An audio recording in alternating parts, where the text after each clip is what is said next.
Becca Tobin, the vivacious actress whose infectious energy and sharp wit lit up the hallways of William McKinley High School on the hit Fox series Glee, remains a captivating figure 2 decades into her career, effortlessly blending her past as a perky cheerleader with the grounded grace of modern motherhood and media maven. Born Rebecca Tobin in 1989 in Marietta, Georgia, she burst onto the scene in 2012 as Kitty Wilde, the sassy, Bible-toting member of the New Directions Glee Club and the McKinley High cheerleading squad. Opposite powerhouses like Lea Michele's Rachel Berry and the late Corey Monteith's Finn Hudson, Tobin's Kitty was a delicious cocktail of mean girl bite and hidden vulnerability. A character who started as a bully but evolved into a fierce ally, belting out showstoppers like Fake Out and Breakaway, with a vocal prowess that belied her petite frame. From her debut in the season 4 premiere, The New Rachel, where she sauntered in as the new queen bee challenging Rachel's legacy, to the series finale in 2015, Tobin's portrayal earned her a devoted fanbase, landing her in the glossy pages of Maxim magazine and opening doors to guest spots on prestige procedurals. At 39, Tobin hasn't just survived the post-Glee landscape, she's thrived, channeling that same spark into podcasting, family life, and selective acting gigs that keep her relevant without chasing the spotlight. Kitty Wilde was no ordinary antagonist.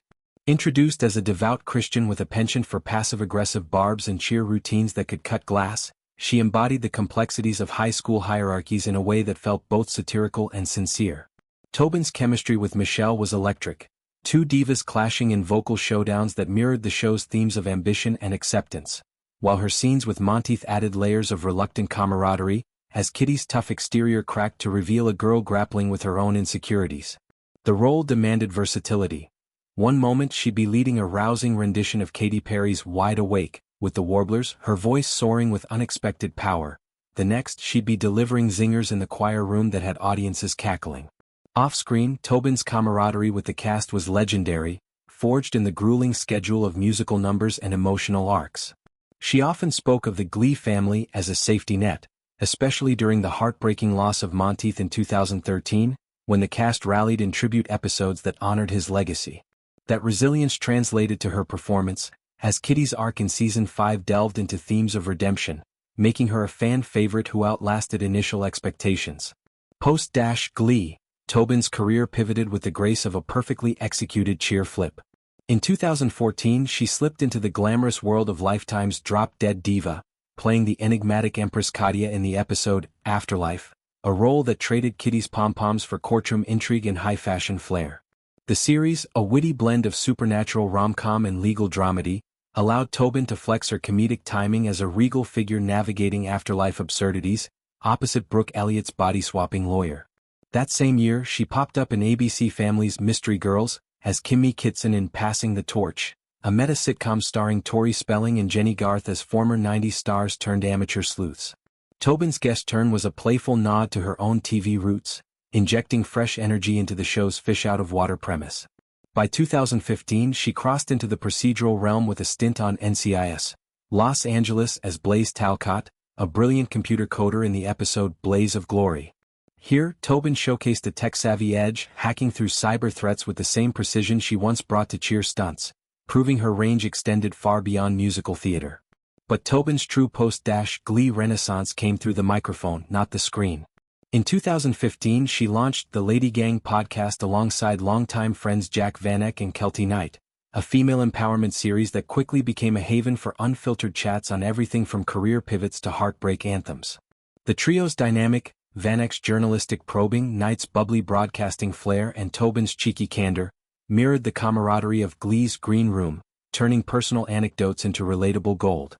Episodes featured A-listers like Michelle Pfeiffer dissecting vulnerability and Jessica Alba on entrepreneurial grit, but it was the raw, everyday confessions that resonated most. Tobin's takes on body positivity, drawing from her cheerleader physique, or Knight's insider scoops from red carpets. The podcast's success led to its TV adaptation on E! In October 2018, where the ladies translated their audio alchemy to visual vignettes, interviewing guests in a sunlit studio that felt like a glamorous slumber party. 3 years running, Lady Gang has amassed a loyal legion, with Tobin often crediting it as her creative lifeline, a space to evolve beyond Kitty's shadow while honoring the girl who dared to dream big. Motherhood, however, has been Tobin's most transformative role yet. Married to real estate developer Zach Martin since a star-studded 2016 ceremony at Wyoming's Amangani Resort, attended by Glee alums Michele, Jane Lynch, Kevin McHale, and Jenna Ushkowitz. The couple's path to parenthood was a testament to perseverance. After 2 heartbreaking miscarriages in her early 30s, Tobin opened up on Lady Gang about the emotional toll, sharing how an ultrasound once filled her with false hope. The doctor said, "Oh my gosh, look at all those eggs," so I had this false sense of confidence. Freezing embryos in 2021 brought relief, the weight that would be lifted the moment I found out I didn't have to hurry up, but not without pain. By November 2020 she'd drawn a firm line against prying questions. Stop asking women about their fertility, let them volunteer the information and read the room. Speculation about baby bumps added undue stress, a plea that echoed broader conversations on privacy in the influencer age. Their miracle arrived via surrogate in 2022, Rutherford Ford Thomas Martin, a bundle of joy who turned their Los Angeles life into a symphony of firsts. Tobin's introduction post was pure poetry, a photo of Martin cradling the newborn in a car seat captioned, "Welcome to the world, Ford. It took him 5 years to get here, but it's been worth every minute. Thank you to our amazing surrogate." The outpouring was immediate. Michelle's, "Love you, Ford," and Michael's, "Love you all so much, congratulations," among the heartfelt replies from old friends. Ford's arrival reframed Tobin's world. Mornings now start with his giggles rather than script reads, her Instagram a curated collage of park playdates and milestone montages.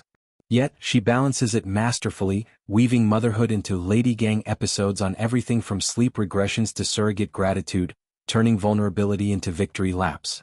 Last week, Tobin stepped back into the public eye at the Philips Lumia IPL launch in New York, a beauty event that felt like a full-circle moment for the former cheerleader who once commanded attention in pleated skirts. Draped in a knitted pale pink dress with front buttons and a pert collar, hair swept back for an air of polished playfulness, she flanked Vanek and Knight, the trio's laughter lighting up the room like a Glee group number. The event,